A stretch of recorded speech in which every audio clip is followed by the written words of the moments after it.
Boy, oh boy, I love Revit so much. It is Autodesk's answer for architectural design. And if you are using Revit or have an interest in using Revit, I would like to be your personal Revit guru, the Revit guy that you turn to for all of your needs. Today we're going to talk about phasing in Revit. That was weird. Phasing is a very important process that you can use to denote existing, new construction, and different phases of building throughout the process of your life cycle for the construction that you're working on. You can set every object in the Revit software to a different phase, and each view that you create can have a certain phase established for it, meaning that you can show only certain parts of the building within each phase, within each view, for each object. It can get very complex depending on how many phases you add to it, but it can be used in very simple ways for different purposes. Let's take a look at it. Looking at this project, we have an existing building with some new construction content and also different phases included. You have existing, demolition, temporary content, and new construction. All of this information can occur within actually two different phases, between existing and new construction, and different modifications between those different phases. Each view has the ability to have, in the Properties window, a phasing section, and the phase is set to either new construction currently or with the drop-down list to existing. When existing is displayed, it shows only existing content as existing to remain and demolition content. So you can see that both of those look exactly the same, as well as the rest of the building. Changing the phase option from existing to new construction changes to a future state where you see all of the other phases included: existing, demolition, temporary, and new construction. Whichever phase the view is set for will be automatically chosen when new content is created. So choosing the wall tool, creating an exterior wall section, bringing that over here,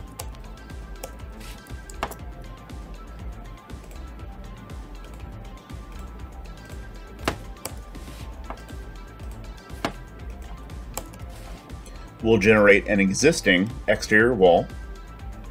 Again, every object has the ability to have a phasing type set for it. Looking at this wall, the properties says phase created is existing.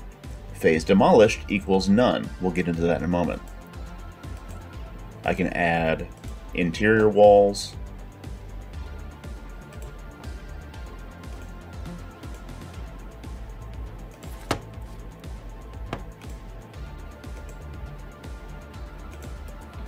doors and windows,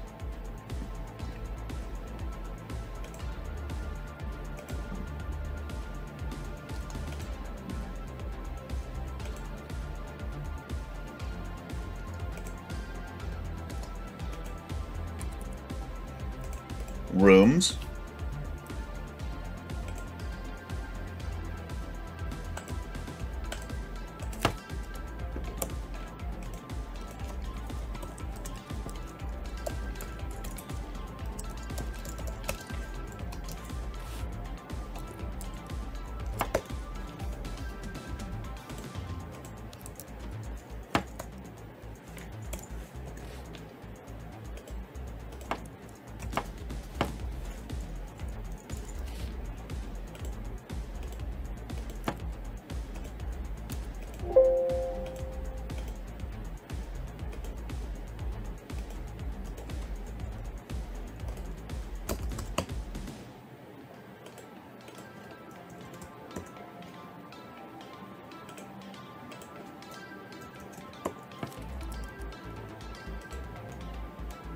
all of this information now shows as an existing building.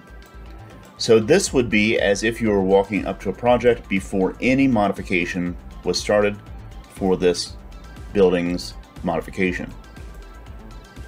You must bring in all of the existing content that is going to be adjusted and modified and utilized or interfaced with from the project inside of your Revit software. It has to exist in the existing condition for the phasing to take place. Now, in this view, I will change the properties of the view from existing to new construction.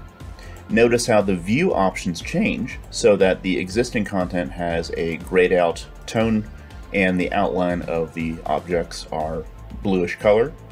Now when I add new content, it's going to show as a new construction visual style. I can select interior wall types. Maybe there is a new demising wall that is coming across the building shown here. As I zoom in, you can see that that has a dark black outline for this wall, which is different than the existing wall.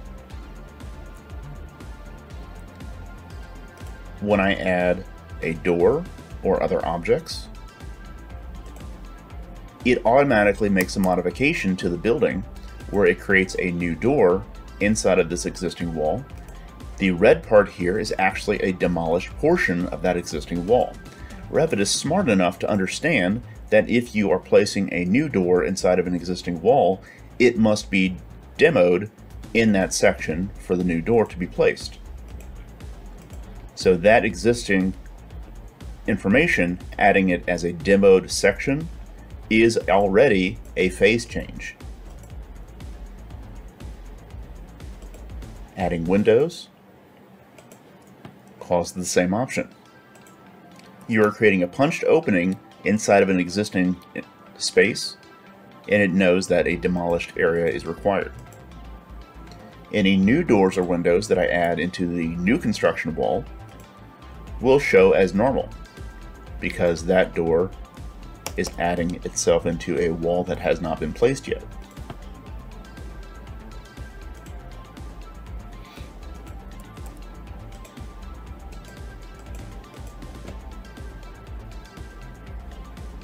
Going to the Modify tab, Geometry panel, there is a tool in the lower right hand corner called the Demolish tool.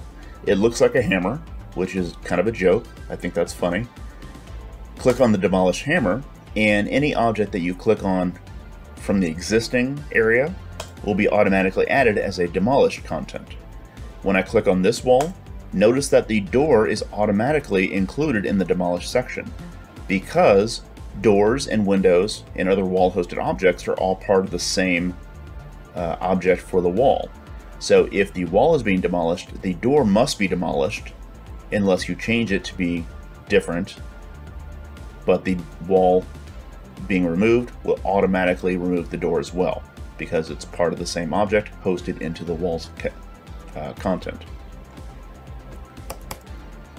What you're actually doing when you're making these modifications is when I select this object for the wall, scroll down and look at the properties, it says phase created is existing, phase demolished is new construction. Each of these options can actually be changed, so I can actually create this new existing wall as a new construction wall, and it changes to a blue wall type, which is temporary. Change that back to existing, and it's existing to be demolished. The other option is phase demolished, which is set to new construction.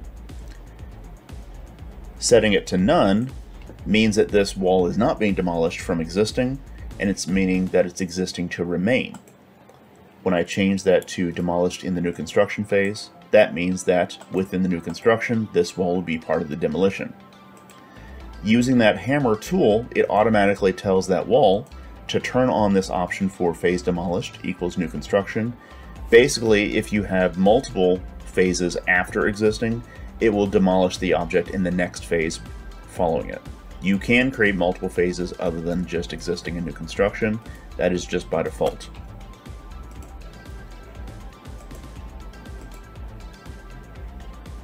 Coming over to this section,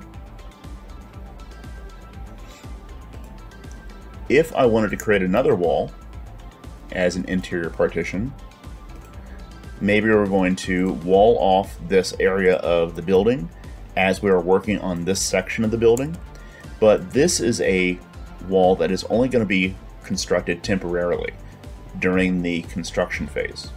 This can be set to a temporary wall condition. If I look at the properties of the wall, it says that phase was created in new construction and the phase demolished is currently none. But if I change that to also being demolished in the new construction phase, that becomes a temporary wall condition.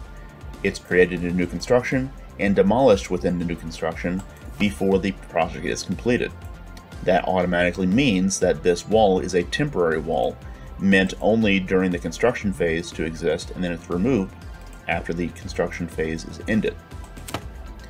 Then I can come in here and say that this wall and this wall are going to be changed to be demolished in the new construction phase. And again, the same option occurs where the graphics change, causing that wall to become red and the door to be demolished as well. If I select this door and demolish in the new construction phase, you'll see something else new that happens. This door becomes a demolished door, but Revit also understands that an existing wall with a door being demolished will leave a hole, and you need to fill that hole with something, and it's actually adding a new construction portion of the existing surrounding wall type into this segment. So it does that automatically. Different from the option where creating a new door inside of an existing wall type will add a demolished wall portion. This demolished door adds a new construction portion of the existing wall type. So I'll place a new door next to that, maybe down here. So even if you are taking this door, removing it from this portion of the wall and moving that same door down here and inserting the existing door into this wall, all of this content still has to occur. You are moving the door from this portion to this portion. You are opening this door area up that has to be filled with a new construction wall. You are cutting a hole in the existing wall, demolishing a portion of the existing wall to add the new door in that location. So all of that is included in the phasing process of the Revit software. Going to the Manage tab, Phasing panel, choose Phases. This opens the Phasing dialog box. In here, you can create as many different phases in the project as you want to. Currently, you have existing and new construction. This information comes default in most template files where you have existing and new construction phases set. You can also insert new phases before or after the selected phase. So for instance, if between existing and new construction, I want to add some phases before, it creates phases 1 through 4. You can label those however you want.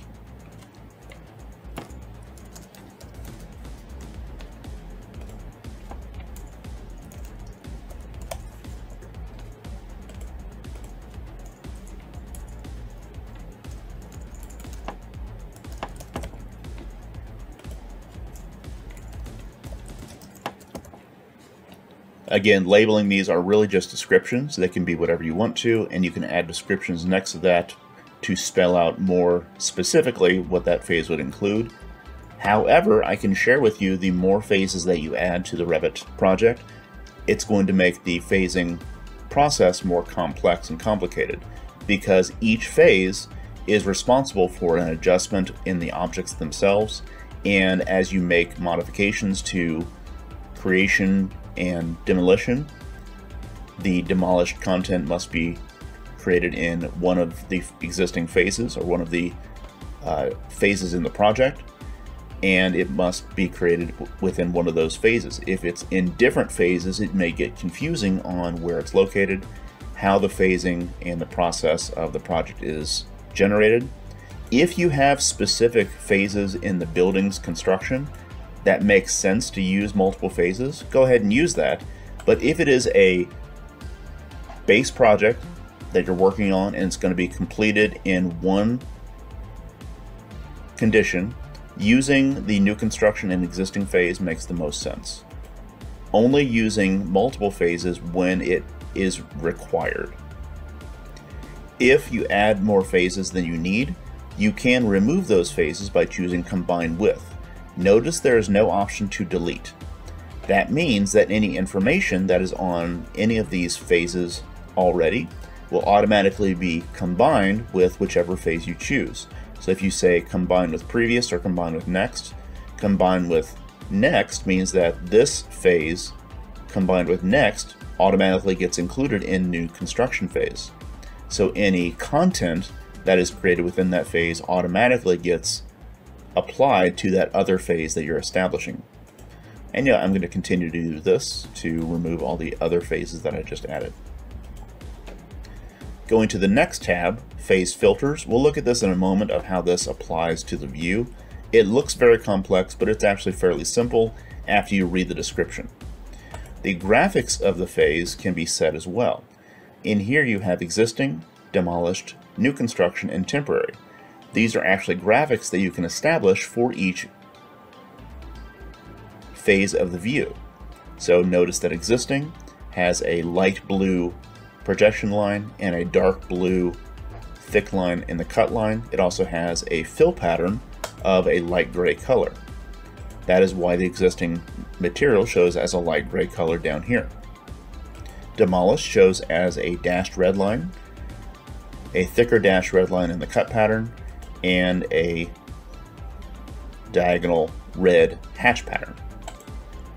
New construction is currently a solid green color. Temporary is a blue color with a dashed line and a thicker dashed line under the cut pattern. That is how these colors are established between the red and blue and gray coloring for the phasing sections based on this dialog box. This is applied for the entire project. Any phases that you establish in your project are completely global within that project. You cannot have certain phases for each view. They are all-encompassing throughout the entire project. Coming back to this view, I will now look at the phase filtering options. The phase must be set to the later phase type. If you establish this under existing, notice how everything returns back to its previous position, where only the existing content is shown. The view must be set to the new construction so that all of the future phases are displayed. In the phase filter drop-down list, you have a number of options. Again, this looks confusing, but it actually does make sense. When it says show none, it shows no graphical modifications for any of the phase settings. All of the coloring of the view looks exactly as it would for the new construction completed project. For the coloring to make more sense, you can use the drop-down list and choose show all. That's where you get the coloring between demolished, temporary, existing, and new construction. Show complete means that the project is completed entirely. It removes any graphics changes from existing to remain and new construction, and it's as if the project is complete and you walked on the site, and that is how the project looks at the moment. Show demo plus new. This will only show demolished content, temporary content, and new construction content. Notice that the existing to remain is disabled. New content is only new construction content without any temporary or demolished content. New plus demo, existing to remain, demolished content, new construction. The only thing missing is temporary content. New and demo. New and temporary content. It shows new construction and temporary content only. Previous and demo is your existing to remain and your demolished content. This is your demo. Previous and new construction, it shows existing to remain and new construction in its graphical changes.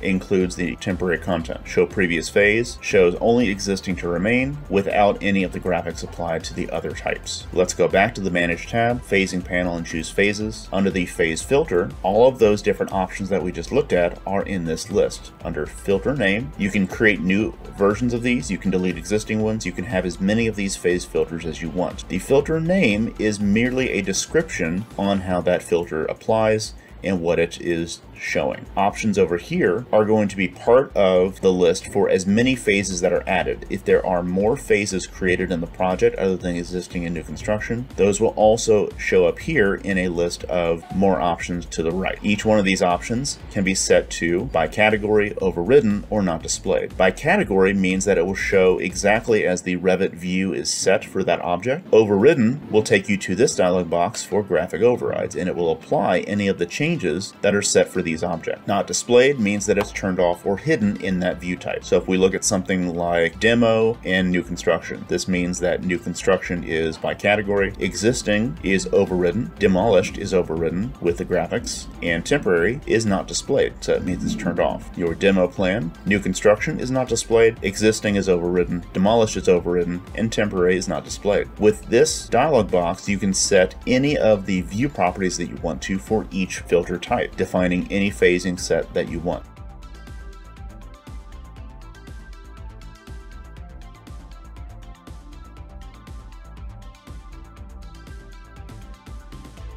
Rooms within the phasing conditions are frustrating to use, I will tell you that. Rooms can only exist in one phase of the project. They will not transition to new phases of the project. It actually does make sense of why that occurs, because if this room exists here, combined and surrounded by this wall location, if there's another wall outside of that, how does Revit know where this room ends and starts between each phase? So the way this works is that Revit requires different rooms to be created in each phase type. One way that I like to do this is I will take a copy of the rooms that already exist, selecting all of those rooms, go to the Modify tab, copy to clipboard, and then I will go to the next phase. I will change the view from existing to new construction phase. Again, all of that content is still here, but there are no rooms in this area. The rooms only exist, or are only occurring in the existing phase. I'm going to come back to the Modification tab and choose Paste to Same Place, and this updates the information. Now the rooms themselves are automatically confused because some of this information is coming from different phases of the project. Tagging these rooms, it does show the same naming convention, but if I look at the properties of this room, it says phasing, and the phase is new construction, and it is grayed out. Rooms are possibly one of the only objects that does not have the option to change its phase. It must be created in the phase that it's currently in, and it cannot be modified. Notice that it's ignoring this temporary wall and the existing wall, only bounding itself to the new construction wall type. It's only bounding itself to the new construction wall type. So it actually ignores any existing to remain content, even though the room bounding option is turned on for it. But that does give you the option to create a brand new roomscape for all of your modifications for the redesign of the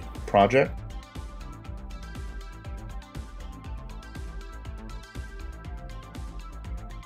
So that it's absolutely something to contend with when you're using phasing in the project.